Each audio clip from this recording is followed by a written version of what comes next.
فاتحہ۔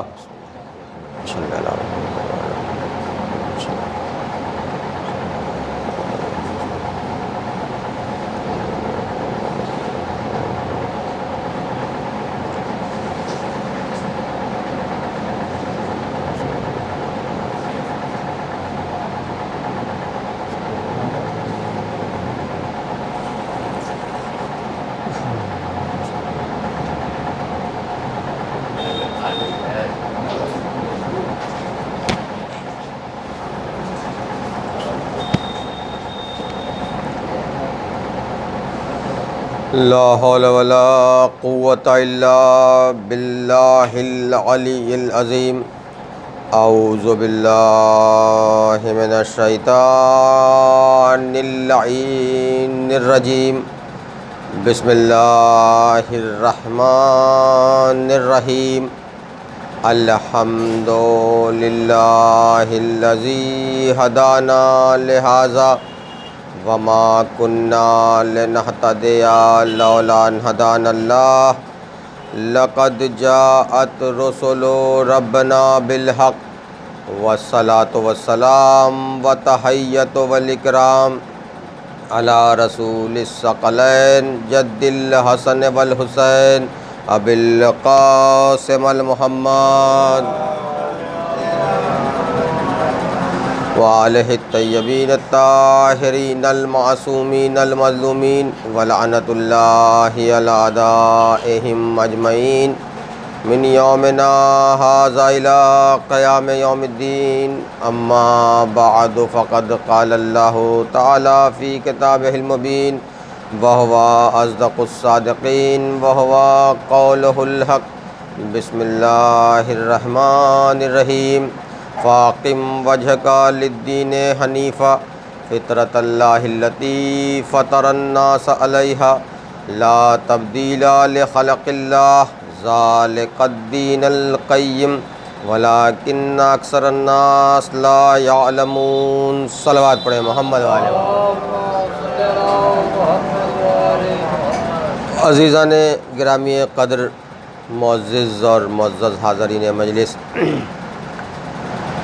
اس عشرہ محرم الحرام کی یہ سلسلہ مجالس اپنے چوتھے مرحلے میں داخل ہو چکی ہے، اور جس عنوان کے ذیل میں گفتگو کا آغاز کیا گیا تھا وہ سورہ مبارکہ روم کی 30ویں آیت، یعنی قرآن مجید کے ترتیب کے اعتبار سے سورہ روم قرآن مجید کا 30واں سورہ ترتیب کے اعتبار سے، اور اس کی 30ویں آیت یاد رکھنے کے لیے کہ یہ 30ویں سورے کی 30ویں آیت، جس میں اللہ واضح طور پر ارشاد فرما رہا ہے فاقم وجہک للدین حنیفا، کہ اپنے چہرے کو دین کی طرف موڑ لیں، باطل پرستوں سے کنارہ کشی اختیار کر کے فطرۃ اللہ التی فطر الناس علیہا، اور یہی وہ فطرت ہے جس پر اللہ نے لوگوں کو پیدا کیا، ذالک الدین القیم، اور یہی وہ دین ہے جو خالص ہے، ولکن اکثر الناس لا یعلمون، اور لوگوں کی اکثریت اس سے واقف نہیں ہے، لوگوں کی اکثریت تو اس کو جانتی ہی نہیں ہے۔ عزیزان ایمان، اس کے ذیل میں گفتگو آگے بڑھی تھی، اور کل جہاں میں نے اپنی گفتگو کو چھوڑا تھا اس سے آگے کہ یہ دین حنیف، اس لیے کہ اس پر مفصل بحث کی گئی ہے کہ یہ دین حنیف کیوں کہا گیا، اللہ دین اسلام کو دین حنیف کیوں کہہ رہا ہے، اور اس کے حوالے سے جو قرآن نے بڑھ کے سہارا دیا، قرآن مجید نے لفظ حنیف جو استعمال کیا ہے سب سے پہلے وہ جناب ابراہیم علیہ السلام کے لیے۔ جناب ابراہیم کو اللہ نے لفظ حنیف کے نام سے یاد کیا کہ وہ دین حنیف پہ چلنے والے تھے، کہ ابراہیم کون ہیں، جو قرآن مجید میں ابراہیم کے لیے سوال آیا، اور لوگوں نے کل میں نے آپ کے سامنے عرض کیا تھا کہ پیغمبر اسلام کے ماننے والے، جو پیغمبر اسلام کے بز میں بیٹھنے والے لوگ تھے، وہ اختلاف کرتے تھے کہ ابراہیم یہودی ہیں کہ نصرانی،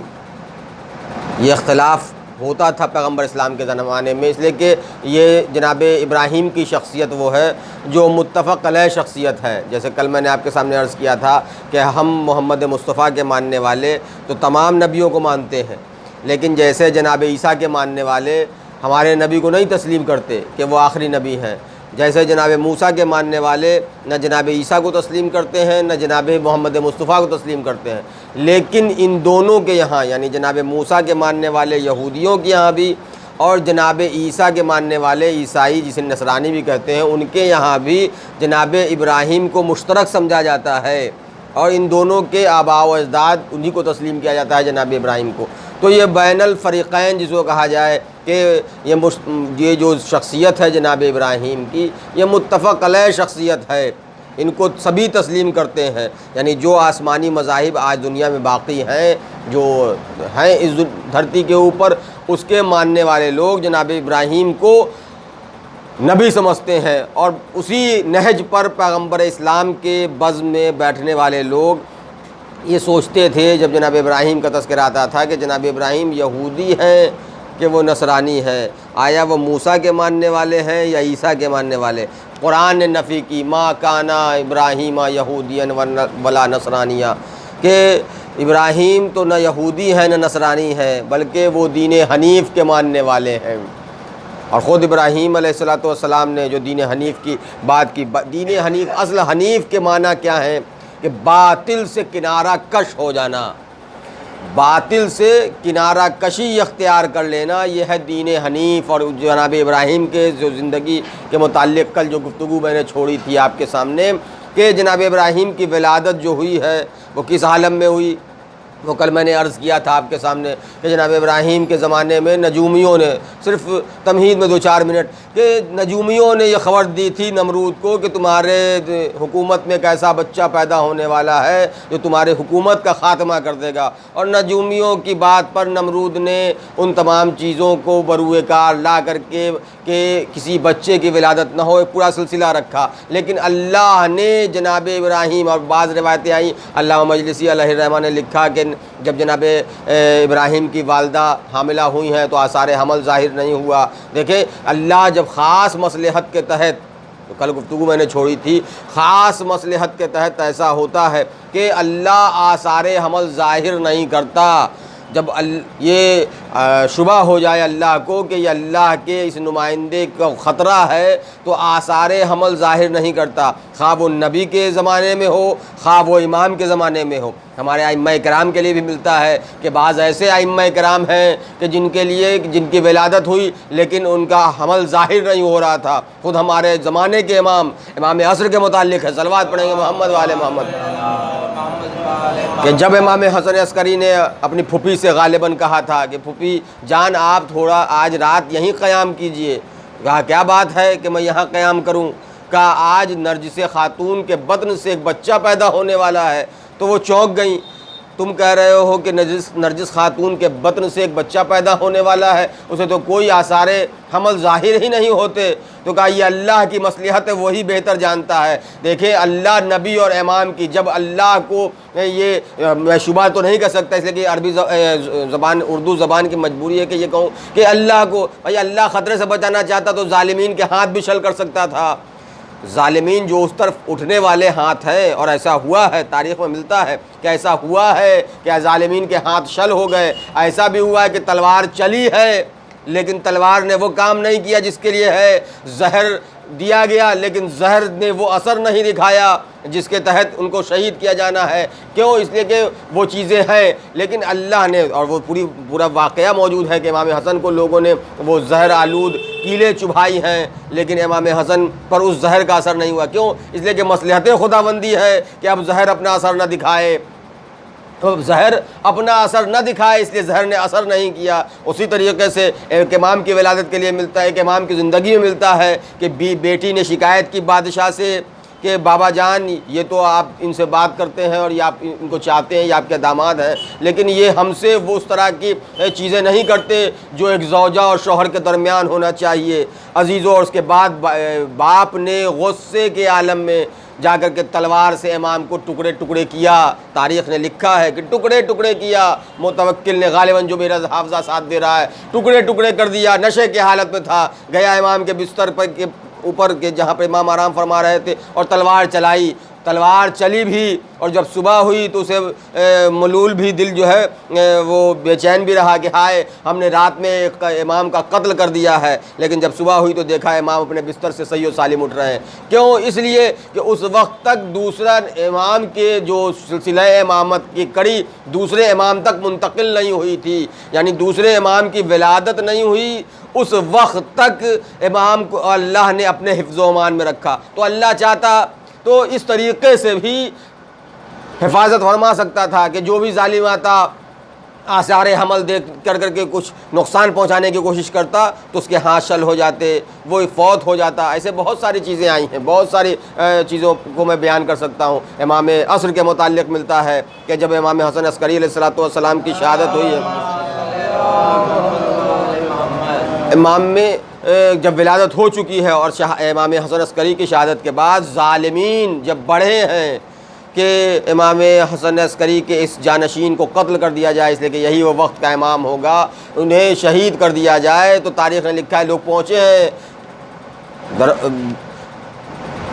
جو مملکت کے سپاہی تھے، جو فوجی تھے، وہ پہنچے ہیں امام کے گھر، اور اس سرداب تک پہنچے جہاں امام پناہ لیے ہوئے تھے، جہاں امام موجود تھے۔ تاریخ نے لکھا کہ لوگوں نے دیکھا اس سرداب میں جو ہے ایک نہر رواں ہے، اور وہ چھوٹا سا بچہ نہر کے پانی کے اوپر مصلی بچھائے ہوئے ہے۔ تاریخ کہتی ہے اب لوگوں کی حیرت شزدر، ایک چھوٹا سا بچہ، ہم جو یہ کہتے ہیں کہ پانی پہ آئیں گا ہمارا امام تو پانی پہ مصلی بچھائے گا، لوگ کہتے ہیں یہ کیسے ممکن ہے کہ پانی پہ مصلی بچھا لے؟ ارے جس کے پیچھے نماز پڑھنے والا عیسیٰ تو پانی پہ رواں اور دواں ہو سکتا ہے، تو جس کا امام یعنی عیسیٰ ماموم ہوں گے، ہمارا امام امام ہوگا، وہ جب پانی کے اوپر عیسیٰ اپنے نقش کفے پا رکھ کر کے چل سکتے ہیں، تو ہمارا امام جو ان کا بھی امام ہے وہ پانی پہ مصلی کیوں نہیں بچھا سکتا؟ اور وہ جب آئے گا تو عالم جوانی میں ظہور کرے گا۔ تاریخ نے لکھا ہے نا کہ ظہور جب ان کا ہوگا تو وہ جوان ہوں گے، تو جو بچپنے میں نہر کے پانی پر اپنا مصلی بچھا سکتا ہے تو اس کی جوانی بے شک کرنا۔ عزیزو غور کر رہے ہیں نا کہ پانی پہ مصلی بچھا تھا، لوگ کہتے ہیں کہ اب سپاہیوں نے دیکھا کہ وہ پانی پہ مصلی بچھایا ہوا ہے، سپاہی کہتے ہیں بڑھو اور اس کا کام تمام کر دو۔ اب جو بڑھتا ہے کہ پانی پہ بڑھا جائے، وہ پانی اسے ڈباتا چلا جاتا ہے، یعنی اللہ حفاظت کر رہا ہے۔ کیوں حفاظت کرتا ہے؟ قرآن مجید کی کل آیت میں نے آپ کے سامنے پڑھی تھی کہ یریدون اللہ لیطفئوا بنور اللہ افواہہم واللہ متم لنورہ ولو کرہ الکافرون، کہ لوگوں کا یہ ارادہ ہے کہ وہ اللہ کے نور کو اپنے پھونکوں سے بجھا دے، لیکن یہ نور جو ہے وہ اللہ تمام کر کے رہے گا اور حفاظت فرمائی۔ تو اس طریقے سے بھی اللہ حفاظت فرما سکتا تھا، لیکن کیا ضرورت تھی کہ وہ آثار حمل؟ تو یہ بھی ایک مصلحت خداوندی ہے، اور شاید اب اللہ یہ بتانا چاہتا ہے کہ دیکھو ہم جیسے چاہیں اپنے الہی نمائندے کی حفاظت کر سکتے ہیں۔ جہاں تمہارے اختیارات ختم ہو جاتے ہیں وہاں سے الہی اختیارات شروع ہوتے ہیں۔ تم یہ سمجھتے ہو کہ آثار حمل ظاہر ہوں گے تبھی تم ان کو نقصان پہنچا سکتے ہو، لیکن دیکھو تم نقصان نہیں پہنچا سکتے۔ اگر آثار حمل ظاہر ہوتے تب بھی نقصان نہیں پہنچا سکتے تھے، اس لیے کہ جس کا نگہبان اللہ ہو، دنیا والے لاکھ مٹانا چاہیں اسے مٹا نہیں سکتے، اور جسے اللہ ہی کی طرف سے ہو جائے کہ قربانی پیش کرنی ہے پھر اسے دنیا والے بچا بھی نہیں سکتے۔ صلوات پڑھیں محمد والے محمد پہ۔ تو جناب ابراہیم، عزیزان گرامی، آج تھوڑی سی خوش گفتگو ہو رہی ہے، میں چاہتا ہوں کہ دھیرے دھیرے اپنے منزل کی طرف بڑھوں، کہ جناب ابراہیم کی ولادت ہوئی، اور اس عالم میں علامہ مجلسی علیہ الرحمہ نے لکھا بعض جگہوں پر، انہوں نے جو بھی اس روایت کو نقل کیا ہے جناب ابراہیم کے ولادت کے متعلق، تو انہوں نے لکھا کہ گھر میں ہی ولادت ہوئی، اور بعض کچھ جگہوں پر کچھ حوالے کے ساتھ انہوں نے لکھا کہ گھر میں ولادت ہوئی، اور ان کی والدہ کو جب ولادت ہوئی ہے تو ان کے والد جو نمرود کے دربار کے ملازم تھے، بعض نے لکھا مفسرین نے کہ اس دربار میں نجومی کی حیثیت سے جناب ابراہیم کے والد تھے، جبکہ اس کی پھر بعد میں نفی بھی کی گئی ہے کہ نہیں تھے وہ، مگر عزیزان ایمان جو لکھا گیا تاریخ میں کہ وہ نجومی کی حیثیت سے وہ موجود تھے اس دربار میں، اور انہی کی پیشن گوئی تھی کہ ایک بچہ پیدا ہونے والا ہے۔ یعنی عزیزان ایمان، مگر اب اس پہ میں کہہ دوں کہ نجومی یہ تو پیشن گوئی کر رہے ہیں کہ ایک بچہ پیدا ہونے والا ہے، تو پھر یہ پیشن گوئی کیوں نہیں ہو رہی ہے ان چیزوں کے، ان ستاروں کی چال اور اس ذائچے کے ذریعے سے کہ کہاں اس بچے کی ولادت کہاں ہوگی؟ دیکھیں یہ بھی اللہ کا اہتمام ہے۔ اسی لیے ہمارے یہاں ہے کہ دیکھیں نجومی جو قیافت شناسی کرتے ہیں، جو چیزیں بتاتے ہیں وہ ٹھیک ہے، لیکن ان پر بھروسہ کرنا ہمارے امام نے منع فرمایا ہے کہ دیکھیں نجومیوں کی باتوں پر بھروسہ نہ کیا جائے، اعتماد نہیں کیا جائے۔ لیکن نجومی سب کچھ ہو سکتا ہے، اللہ نہیں ہو سکتا۔ اللہ چاہے تو ستاروں کے چال کو بھی تبدیل کر دیا کرتا ہے، تبدیل کیا نا آپ کے ذوق و سماعت کے لیے کہ ستاروں کے چال کو بھی اللہ تبدیل کیا کرتا ہے۔ جب میرا مولا، اس لیے کہ اب گفتگو خشک ہو رہی تھی تو میں چاہتا ہوں کہ تھوڑی سی باتیں اس طرح سے ہو جائے کہ جب میرا مولا خیبر میں علم لے کر کے آیا اور علم کو پتھر پہ نصب کیا ہے تو ایک بڑے نجومی نے کہا یہ علی کا کمال نہیں تھا بلکہ اس ستارے کا کمال تھا جو 1000 سال میں ایک مرتبہ طلوع ہوتا ہے، کہ وہ ستارہ جب طلوع ہوتا ہے تو سخت چیزیں اپنی ماہیت کو تبدیل کر دیتی ہیں۔ یہ علی کا کمال نہیں تھا، یہ ستارے کا کمال تھا عزیزو، ستارے کا کمال تھا۔ ایک مرتبہ میرے مولا نے کہا اچھا تو یہ کہتا ہے کہ ستارے کا کمال تھا تو دیکھ اب ستارہ کہاں ہے؟ کہا بھی تو ستارہ بہت دور ہے، اب اسے طلوع ہونے میں 1000 سال لگیں گے۔ ایک مرتبہ میرے مولا نے پھر اپنے ہاتھ میں علم اٹھایا اور علم اٹھا کے کہا اب دیکھ ستارہ کہاں ہے، اب دیکھ ستارہ کہاں ہے؟ کہا ابھی بھی وہ اسی حمل میں ہے، اسی برج میں ہے جہاں پہ وہ موجود تھا۔ اب امام نے جیسے ہی علم اٹھایا اور پتھر کی طرف بڑھایا، کہا یا علی غضب ہو رہا ہے، ستارہ اپنا برج چھوڑ رہا ہے، ستارہ اپنا برج چھوڑ رہا ہے۔ امام نے پتھر پہ علم نصب کر دیا، کہا ہو سکتا ہے یہ بھی اتفاق ہو، اس لیے کہ پھر سے ستارہ اپنی جگہ چھوڑ دیتا ہے۔ امام نے پھر علم کو پتھر سے نکالا، دوسری مرتبہ نکالنے کے بعد تیسری مرتبہ پھر امام پوچھتے ہیں بتاؤ ستارہ کہاں ہے؟ کہا اسی برج میں ہے، اپنی جگہ پہ موجود ہے، وہ ہل نہیں رہا ہے۔ امام نے پھر پتھر کی طرف علم کو لے جانے کی کوشش کی، اب جیسے جیسے علم بڑھ رہا ہے ویسے ویسے ستارہ بڑھ رہا ہے۔ کہا یا علی ایسا محسوس ہوتا ہے کہ آپ کی حرکت، آپ کے ہاتھوں کی حرکت پہ ستارہ محتاج ہے، جیسے جیسے ہاتھ حرکت کرتے جاتے ہیں ستارہ اپنی منزل کو چھوڑتا چلا جا رہا ہے۔ تو دیکھیے ستاروں کے محتاج نجومی ہوا کرتے ہیں، لیکن جو الہی نمائندہ ہوا کرتا ہے ستارے اس کے محتاج ہوتے ہیں۔ صلوات پڑھے محمد وآل محمد۔ یعنی جو الہی نمائندہ نجومی ستاروں کے محتاج، وہ ستاروں کی چال دیکھتے ہیں اور بتاتے ہیں، لیکن جو الہی نمائندہ ہے اور کیوں نہ ہو رہا جس کے در پہ ستارہ اترتا نظر آ جائے وہ ستاروں کا محتاج نہیں ہوتا، اسی لیے تو الہی نمائندہ اسے تسلیم کرتے ہیں۔ تو قیافہ شناسوں نے اور نجومیوں نے وہ بتایا تھا اور ولادت ہوئی جناب ابراہیم کے۔ دیکھیں اب گفتگو کو اس انداز سے لے کے چلا جائے کہ تیزی کے ساتھ اپنی منزل پہ پہنچوں کہ جناب ابراہیم کی ولادت ہو چکی، اور ولادت کے لیے جو مختلف روایتیں آئی ہیں کہ گھر میں ہوئی یا پہاڑ کے دامن میں ہوئی وہ الگ ہے، چیزیں ہیں، بحث کا موضوع ہے کہ گھر میں ہوئی تو روایتیں یہ بھی کہتی ہیں کہ گھر میں ہوئی، اور جب ولادت ہو گئی تو اب ان کے والد نے کہا یہ بچہ ابھی تک تو آثار حمل ظاہر نہیں ہو رہے تھے، یہ بچہ اس کی ولادت ہوئی، اب نمرود کو خبر ہوگی تو نمرود تو اس بچے کو قتل کر دے گا۔ تو ان کی ماں نے کہا دیکھو ایسا کرو کہ نمرود کو لے جا کے ہم اپنے بچے کو حوالے نہ کریں بلکہ ہم اسے پہاڑ کے دامن میں ڈال آتے ہیں اور وہیں یہ ختم ہو جائے گا بھوک اور پیاس سے، اور ہم پر اس کے قتل کا الزام بھی نہیں آئے گا۔ ماں کی محبت تھی اور وہ لے کے چلے، جو روایتیں آئی ہیں ان روایتوں کے ذیل میں بیان کر رہا ہوں کہ ماں لے کے چلی اور پہاڑ کے دامن میں، اور بعض روایتیں یہ ہیں کہ پہاڑ کے دامن میں گئیں جب ان کو یہ احساس ہونے لگا کہ بچے کی ولادت ہونے والی ہے تو جناب ابراہیم کی والدہ پہاڑ میں گئیں اور پھر جناب ابراہیم کی ولادت واقع ہوئی ہے، اور پھر وہاں سے چھوڑ کے آئی۔ کل میں نے عرض کیا تھا کہ ان کی غذا کا سامان اللہ نے کیسے کیا کہ ان کے انگلیوں سے جو ہے وہ ان کی غذا کا سامان اللہ نے شہد بھی دیا، دودھ بھی دیا، پانی بھی دیا، اور اس کے ذریعے سے آپ دیکھیں کہ ابراہیم کی غذا کے لیے تو اللہ اتنا اہتمام کر رہا ہے کہ پاکیزہ غذا ابراہیم کے جسم تک پہنچے، پاکیزہ غذا ابراہیم کے دہن تک پہنچے، اور پہاڑ کے دامن میں یہ معجزہ اللہ کا کہ اس کی انگلیوں سے، جناب ابراہیم کی انگلیوں سے غذا ظاہر ہو رہی ہے۔ تو ابراہیم کے لیے تو اللہ پاکیزہ غذا کا اہتمام پہاڑ کے دامن میں کر رہا ہے، تو فخر ابراہیم کی غذا کے لیے غور کریں نا جو یہ چیزیں آئی ہیں اسلام میں کہ یہ چیزیں تھوڑا سمٹ آئیں، جگہ کافی، سلوات پڑھتے ہوئے تھوڑا آگے بڑھائیں۔ تھوڑا اور سمجھیں، تھوڑا سا آگے، تھوڑا صلوات پڑھے محمد والے محمد۔ دیکھیں جگہ کا خیال نہ کیا کرے، اس لیے میں نے اس مجلس میں کہا تھا کہ دل میں جگہ ہو تو ایسے فرش پہ جگہ بن ہی جائے گی۔ تو اور مجلس امام حسین کا یہ فیض ہے، جب کربلا کی زمین سمٹتی نہیں بلکہ پھیلتی ہے، تو یہ فرش عزا کا بھی فیض ہے، یہ بھی پھیلتے ہیں۔ عام طور پر عام دنوں میں اتنے لوگ اتنے بڑے کمرے میں نہیں بیٹھ سکتے، لیکن یہ فرش عزا کا معجزہ ہے کہ اس فرش پر اتنے تعداد میں لوگ موجود ہو جاتے ہیں۔ اس معجزے سے کم اسے نہ سمجھا جائے۔ صلوات پڑھیں گے محمد والے محمد۔ تو اب ولادت ہوئی، اب تاریخ لکھتی ہے کہ جناب ابراہیم، میں دین حنیف کی بات کر رہا ہوں کہ اسلام دین فطرت کے حوالے سے گفتگو آپ کے سامنے ہے کہ جناب ابراہیم کی ولادت ہو چکی، اور جناب ابراہیم کے غذا کا سامان اللہ نے فراہم کر دیا اپنے ان کی انگلیوں کے ذریعے سے، ان کے انگوٹھے کے ذریعے سے انگوٹھا چوستے رہے، انہیں غذا ملتی رہی، ماں برابر موقع بموقع آتی رہیں، ان سے ملاقات کرتی رہیں، اور جناب ابراہیم تاریخ نے لکھا ہے کہ برسہا برس تک اسی پہاڑ میں رہے۔ اور علامہ مجلسی اور علامہ نجم الحسن کراروی صاحب نے جو لکھا، جو تاریخ انہوں نے متعین کی کہ 13 سال تک اسی، اب دیکھیں 13 سال تک جو بچہ صرف پہاڑ کے غار کے اندر رہا، نکلا نہیں، پہاڑ کے باہر نہیں آیا، کسی سے ملاقات نہیں۔ ماں جب بھی آتی تھی کہتے تھے والدہ سے کہ مجھے بھی لے چلیے، میں بھی آپ کے ساتھ چلنے کو۔ ماں کہتی تھی ابھی حالات ایسے نہیں ہیں کہ تمہیں لے جایا جائے، اور پہاڑ کے دامن میں۔ دیکھیے اللہ جب حفاظت کرنا چاہتا ہے، لوگ کہتے ہیں کہ یہ اصحاب کہف سو رہے ہیں، یہ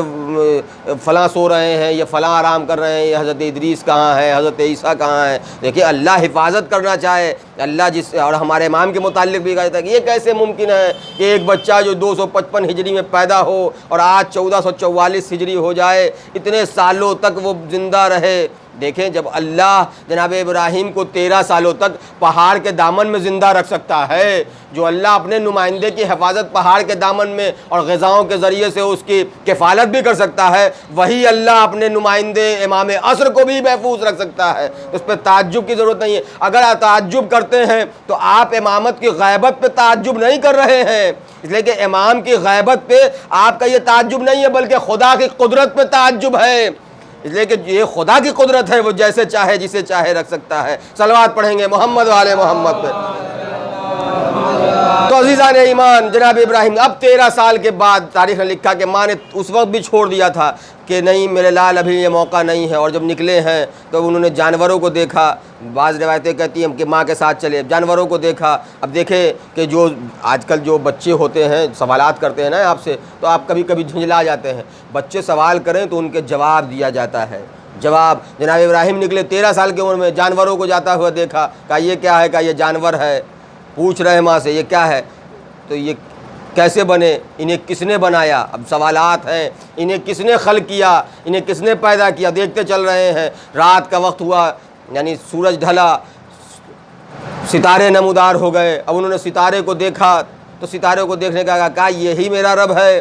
کیا یہی میرا رب؟ دیکھیں اب اس پر بھی لوگوں نے اعتراض کیا کہ جناب ابراہیم گمراہوں میں تھے، یعنی گمراہی کا شکار تھے، اللہ نے انہیں گمراہی سے نکال کے دے، جبکہ ہم نبی اسے تسلیم کرتے ہیں جو ایک لمحے کے لیے گمراہ نہ ہوا ہو۔ ارے جو لوگوں کو گمراہی سے نکال کر نجات کی طرف لائے وہی نبی ہوتا ہے، جو خود گمراہ ہو وہ کبھی نبی نہیں ہو سکتا، امام نہیں ہو سکتا۔ عزیزان ایمان، تو جناب ابراہیم اب چلے، دیکھا رات کے وقت میں ستارے کو، کہا کیا یہی میرا رب ہے؟ اور اس کے بعد پھر چند لمحوں کے بعد جو وہ ستارہ غروب ہو گیا، کہا جو غروب ہو جائے وہ رب نہیں ہو سکتا۔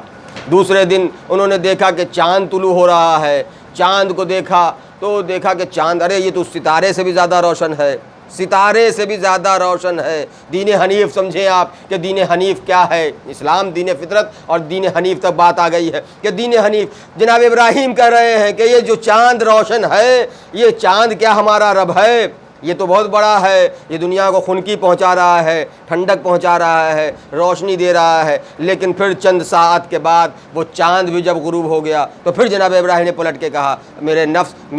میرا پروردگار میری جو رہنمائی فرما رہا ہے، جو ڈوب جائے وہ ہمارا رب نہیں ہوتا، اس لیے کہ جس میں حرکت ہو، جو متحرک ہو، وہ رب نہیں ہو سکتا۔ عزیزان ایمان، اور اس کے بعد پھر جب سورج کو دیکھا تو کہا ارے یہ تو اور زیادہ روشن ہے،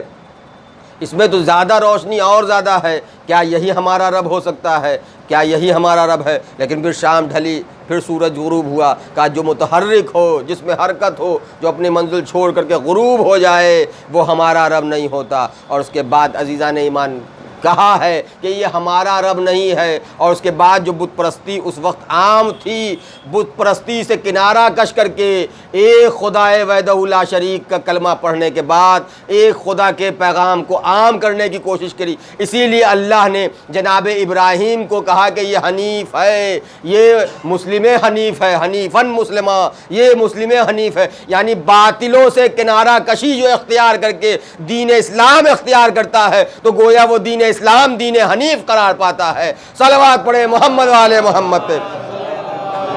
بس عزیزان ایمان آج کی گفتگو بس یہیں روک کر کے، اس لیے کہ دامن وقت تنگ ہے، اور اس کے بعد پھر انشاءاللہ اس گفتگو کو آگے بڑھایا جائے گا کہ یہ کہ باطل سے کنارہ کشی اختیار کیا جائے، باطل سے کنارہ کشی اختیار کر کے جب دین اسلام کو اپنایا جاتا ہے تو یہ دین حنیف ہے، یہ باطل سے کنارہ یعنی تمام، اور اسلام کا کلمہ بھی تو یہی ہے کہ لا الہ الا اللہ محمد الرسول اللہ، کہ نہیں ہے کوئی معبود، یعنی تمام خداؤں کا انکار۔ کل بھی میں نے عرض کیا تھا کہ تمام خداؤں کا انکار، یہ دین اسلام ہے کہ تمام خداؤں کا انکار کر کے ایک اللہ کی ذات کا اقرار کیا جائے، یہ ہے اسلام، یہ ہے اسلام۔ اور اسلام کے لیے اللہ نے کہا ان الدین عند اللہ الاسلام، کہ اللہ کے نزدیک دین ہے تو بس اسلام ہے،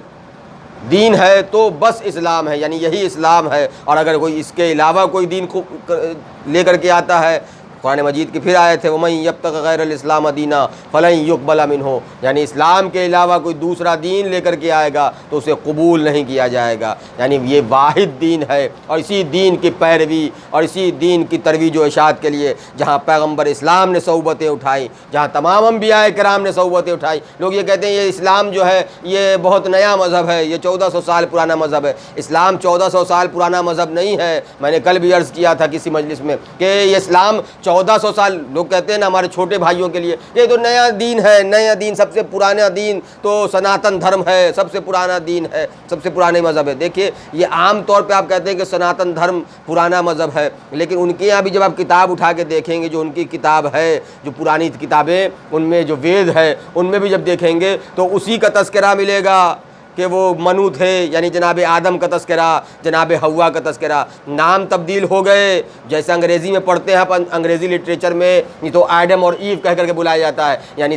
شخصیت کردار وہی ہے، نام بدلتے جاتے ہیں زبان کے اعتبار سے۔ تو ان کے دھرم میں بھی جو سناتن دھرم کی کتابیں آپ پڑھیں گے، اس لیے کہ ہندو کسی مذہب کا نام نہیں ہے،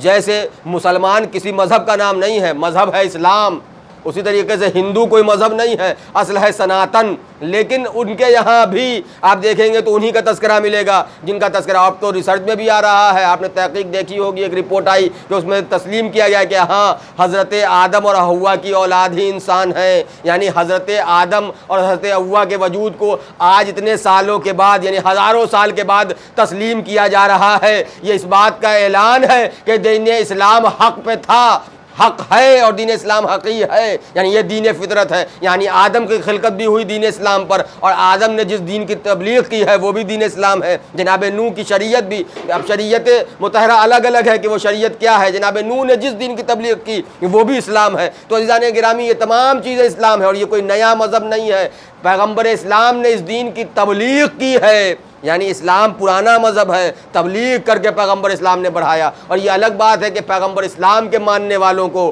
لفظ مسلمان سے یاد کیا گیا، لیکن جناب ابراہیم بھی دعا کر رہے ہیں کہ پروردگار ہمیں مسلمان بنا، مسلمان بنا۔ تو دیکھیں جیسا ابراہیم مسلمان بنا، ہم بھی دعا کریں پروردگار ہمیں ویسا مسلمان بنا۔ عزیزان ایمان بس گفتگو میں نے تمام کی کہ جناب ابراہیم بھی دعا کر رہے ہیں اور کہ ہمیں ایسا مسلمان بنا، ہمیں مسلمان قرار دے۔ عزیزو یہ دعا ہے جناب ابراہیم کی، اور دین اسلام اصل دین ہے اور دین فطرت ہے، جو ہمارا موضوع بھی ہے کہ اسلام دین فطرت ہے۔ اسلام کوئی نیا مذہب نہیں ہے، کوئی ایسا مذہب نہیں کہ دور جدید کا مذہب ہو، اور اس میں یہ دین فطرت اس لیے ہے کہ اس کے جو قوانین ہیں اگر آپ اس کو پڑھیں پورے طور پہ وقت نکال کر کے تو آپ کو پتہ چلے گا کہ یہ فطرت کے تقاضے کے تحت تمام قوانین، یعنی تمام ضابطے طے کیے گئے دین اسلام کے، کہ کس طریقے سے اٹھا جائے، کس طریقے سے بیٹھا جائے، کس طریقے سے بزرگوں کا احترام کیا جائے، کس طریقے سے پڑوسیوں کا احترام کیا جائے۔ کسی اور دین میں اس طرح کی تعلیمات نہیں پہنچائی گئی عام طور پر، لیکن دین اسلام نے بتایا کہ بزرگوں کا احترام کیوں ہو۔ امام سے لوگوں نے پوچھا کہ بتائیے بزرگوں کا احترام کیوں کیا جائے؟ کہا بزرگوں کا احترام اس لیے کرو کہ تم سے عمر میں زیادہ ہیں، نیکیاں تم سے زیادہ کی ہوں گی۔ تو کہا کہ بچوں کا پھر احترام کیسے کریں؟ بچوں کا احترام کیوں کرنے کے لیے دین اسلام نے کہا بچوں کا احترام اس لیے کیا جائے کہ بچے تم سے عمر میں چھوٹے ہیں، ان سے گناہ کم سرزد ہوئے ہیں۔ دیکھیں، عمر کو قید بنا کر کے نہیں کہا جا رہا، بلکہ اسلام نے جو پیغام دیا ہے کہ ان سے گناہ کم ہوئے ہیں، اس لیے ان کا احترام کرو، ان کے ساتھ محبت سے پیش آؤ۔ یعنی جو اصل ہدف ہونا چاہیے وہ یہ ہے کہ نیکی ہو اور گناہ کم ہو۔ اور کہا پھر اپنے ہم عمر کے ساتھ، اپنے ساتھ والوں کے جو ہمارے ہم عمر ہیں ان کے کہا تم اپنے گناہوں کے بارے میں بہتر جانتے ہو، دوسروں کے بارے میں علم نہیں رکھتے، اس لیے خود اپنا محاسبہ کر کے یہ سوچو کہ انہوں نے تم سے زیادہ نیکیاں کی ہوں گی، ہم نے گناہ زیادہ کیے ہیں، اس لیے اپنے ہم عمر والوں کا احترام کرو۔ یعنی دین اسلام نے تمام طریقے بتا دیے ہیں کہ دنیا میں رہنا ہے تو کیسے رہنا ہے، لیکن اسی دین اسلام کے خلاف جب آوازیں بلند ہونا شروع ہوئی تو وارث اسلام اٹھ کھڑا ہوا، اور اٹھ کھڑا ہونے کے بعد اس طریقے سے آواز بلند کر رہا ہے کہ دیکھو اگر میرے نانا کے دین کی ضرورت پڑے گی تو حسین اپنا سب کچھ قربان کرنے کے لیے تیار ہے۔ بس عزیزان گرامی، میں ربط مصائب سے ہمکنار ہو چکا کہ حسین نے وعدہ کیا تھا، جو وعدہ طفلی آپ سنتے ہیں نا کہ حسین وعدہ طفلی کرنے کو وفا کرنے کے لیے کربلا کے میدان میں آئے۔ ذرا غور کریں کہ کربلا کے میدان میں امام حسین نے کون سے وعدہ کو پورا کیا ہے، یہ وعدہ طفلی کیا ہے جو امام کربلا کے میدان میں وفا کرنے کے لیے آئے۔ تاریخ نے لکھا ہے کہ جب پیغمبر اسلام کی آخری وقت تھا اور آپ کی طبیعت مزمحل تھی، آپ جب اپنے اصحاب کے مجمع میں گئے ہیں اپنے حجرے سے نکل کر کے، اور جو کچھ باتیں ہوئی ہیں مجھے اسے عرض نہیں کرنا کہ پھر طویل گفتگو ہو جائے گی، اور پیغمبر کے ساتھ جو باتیں ہوئیں پیغمبر نے کچھ کو اپنے بزم سے نکالا، شور و غل کے تیز آوازیں، یعنی شور و غل ہے ایسا شور کہ پیغمبر اسلام وہاں سے اٹھ کر کے اپنے حجرے میں آئے، آثار اضمحلال ان کے چہرے پر ہے، مزمحل ہے، بے چین ہے، مضطرب ہیں۔ ایک مرتبہ پیغمبر اسلام کے سامنے ان کا نواسا آتا ہے، کہا نانا جان آپ بڑے متفکر نظر آ رہے ہیں، فکر مند نظر آ رہے ہیں، آپ کی طبیعت ناساز ہے، آپ کے چہرے پر یہ پریشانی کے آثار کیسے ہیں؟ کہتے ہیں میرے لال حسین، آج میں دیکھ رہا ہوں کہ میری امت میری موجودگی میں کس طرح کا شور کر رہی ہے، مجھے یہ خدشہ ہے کہ میرے بعد دین اسلام کے ساتھ کیا ہوگا۔ کہا نانا جان فکر نہ کریں، حسین زندہ ہے، چھوٹے سے حسین ہے، کتنا عمر ہے؟ 7 سال، 7 سال کی عمر میں نانا سے کہہ رہے ہیں کہ نانا آپ کا حسین باقی ہے، جب تک حسین ہے نانا آپ کے دین کو آنچ نہ آئے گی۔ کہا میرے لال میرے دین کو بچانے کے لیے تمہیں بہت قربانیاں پیش کرنی ہوگی۔ امام نے کہا حسین ہر قربانی پیش کرنے کے لیے تیار ہے۔ نانا حسین وعدہ کرتا ہے، کہا میرے لال تمہاری قربانی کے لیے تمہارے 18 سال کے علی اکبر کا سینہ چاہیے ہوگا۔ امام نے فرمایا نانا حسین وہ علی اکبر کا سینہ دینے کے لیے تیار ہے۔ کہا میرے لال تمہیں اپنے بھانجوں کی قربانی پیش کرنا ہوگی۔ کہا نانا جان حسین اس کے لیے بھی تیار۔ ایک ایک قربانی کا تذکرہ حسین کرتے جاتے ہیں، رسول اسلام کرتے جاتے ہیں، امام حسین اقرار کرتے جاتے ہیں۔ اب تاریخ کہتی ہے کہ ایک مرتبہ رسول اسلام نے فرمایا میرے لال میرا دین اس کے بعد بھی نہ بچے گا تو کیا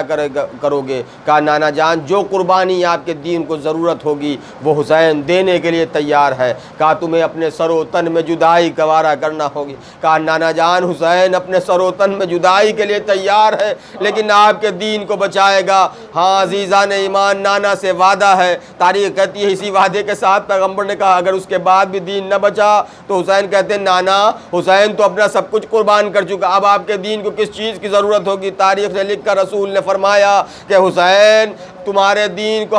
تمہارے بہن کے پردوں کی ضرورت بھی ہوگی۔ اب حسین خاموش ہے، اب حسین سے کچھ جواب نہیں بن پڑتا۔ رسول نے پوچھا میرے لال جواب کیوں نہیں دیتے؟ ہمارے دین کی خاطر تمہارے بہنوں کا پردہ بھی قربان کرنا ہوگا۔ رسول اسلام کے سوال پر حسین خاموش۔ پھر رسول اسلام نے سوال کیا، تاریخ کہتی ہے ابھی حسین تو خاموش تھے لیکن حجرے کا پردہ اٹھا اور ایک بچی چھوٹی سی باہر آئی ہے، بھیا وعدہ کر لو، زینب وعدہ ادا کرتی ہے۔ زینب اپنے سر کا پردہ دینے کے لیے تیار ہے، لیکن نانا کے دین بچانے کی خاطر زینب بھی قربانی پیش کرنے کو تیار ہے۔ جزاکم اللہ، خدا کسی غم میں نہ رلائے سوائے غم مظلوم کربلا کے۔ ہاں عزاداروں، آج محرم کی 4 تاریخ ہے، اور 4 محرم جو منسوب ہے ہمارے یہاں جو طریقہ ہے، حسین کے اس عظیم ساتھی کا تذکرہ کیا جاتا ہے جسے حبیب ابن مظاہر کہا جاتا ہے۔ اب کون ہے حبیب؟ اس لیے کہ بچپن کے دوست ہیں، جبکہ عمر میں امام حسین سے بڑے ہیں۔ ایسا نہیں ہے کہ امام حسین کے ہم عمر تھے، نہیں، تاریخ نے لکھا بڑے ہونے کے باوجود بھی اتنا احترام تھا جناب حبیب کرتے تھے امام حسین کا کہ جب مدینے میں امام حسین چلا کرتے تھے، حبیب جناب امام حسین کے قدموں کی خاک اٹھا کے سر پہ ڈالتے تھے، اور اسی وجہ سے رسول اسلام بھی بہت پیار کرتے تھے۔ تاریخ نے لکھا ہے کہ جب حبیب کو دیکھتے تھے رسول اسلام تو کلیجے سے لگاتے تھے، لوگ پوچھتے تھے یا رسول اللہ، یا رسول اللہ، آپ حبیب کو بہت پیار کرتے ہیں اور دوسرے بچوں کو پیار نہیں کرتے۔ کہا تمہیں نہیں معلوم یہ بچہ کون ہے؟ یہ کوئی عام بچہ نہیں ہے، یہ بچہ کربلا کے میدان میں میرے لال حسین کے کام آئے گا۔ عزیزوں، بہت پیار کیا کرتے تھے۔ آپ دیکھیں کہ اگر رسول کی محبت چاہیے، شاید رسول یہ بھی بتانا چاہتے کہ تمہیں رسول کی محبت چاہیے جیسے حبیب کو رسول نے پیار اس لیے کیا کہ یہ حسین سے محبت کرتا ہے، تو ہم بھی تو یہی کہتے کہ ہم حسین کے محب ہیں، یا رسول اللہ ہمیں اپنا محبوب بنا لیجئے۔ ہاں عزادارو، بس میں نے گفتگو سمیٹتے ہوئے، اس لیے کہ بہت طویل نہیں مصائب پڑھنے، کہ جناب حبیب نے مظاہر روایتیں یہ کہتی ہیں کہ بڑے عظیم المرتبہ شخصیت ہیں، اور عظیم المرتبہ شخصیت ہونے کے لیے صرف ایک جملہ جناب حبیب کے لیے جو امام نے فرمایا تھا کہ حبیب کی منزلت پہچانیے کہ حبیب کس درجے پر ہیں، حبیب کا مقام